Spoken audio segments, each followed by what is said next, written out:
ang Espiritu naghatag sa aton sa kabuhi.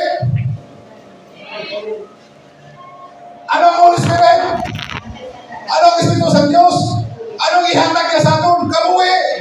Kasi ang kabuhi sa nagtipan, ara din na sa Korinti nila. Ang kabuhi na ito nini, may kabuhi lang ini. Kung ang Espiritu sa Diyos, ara sa aton, kaya ang Espiritu, Diyos ina. Si Jesus ina. Ang Espiritu si Jesus na. Ang Espiritu Diyos na. Kasi kung nakakunik ka sa Espiritu, nakakunik ka man kay Jesus, nakakunik ka man sa Diyos. Amen. Kasi damo kunikta ang atong mga amplifier rin.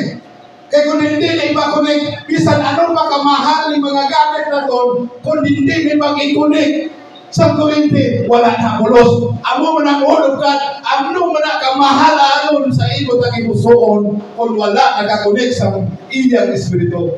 Why na gahom? Why na kabuhi? That's why silid ni Pablo, ang Espiritu naghatag sa aton sa kabuhi, kag siya man ako ang dapat magagahom sa aton kabuhi. Amen. Dapat siya na ang magagahom. Amen. Ang kakontrol sa nasubok niya, ang iya ang kakurinti na. Ang kakontrol sa atong subong, hindi na kita. Ang Espiritu sa Diyos na, amo na ang kakontrol sa aton. Amen. Hindi kayo mahambal ka, amo dito niya.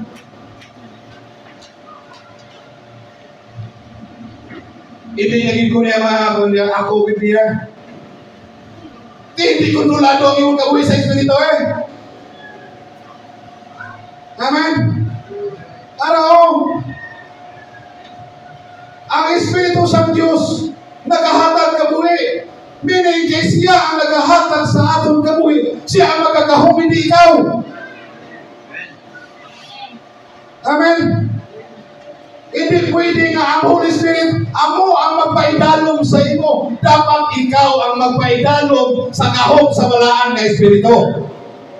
Kung matuod ka nga Kristohanon, dapat ang Espiritu na ginhatag sa Diyos sa imo, ikaw ang magpaidalog. Sakop niya ka sa iyang magahom sa imo. Hindi pwede nga ang Holy Spirit, amo ang sakop sa magahom mo sa imong Espiritu ng tawanon. Dialang kani ha. Pres wala nang iba sa mga pagtulungan. Dialang kani ha. Karon na kanako punasan. Karon na kanako tinduan.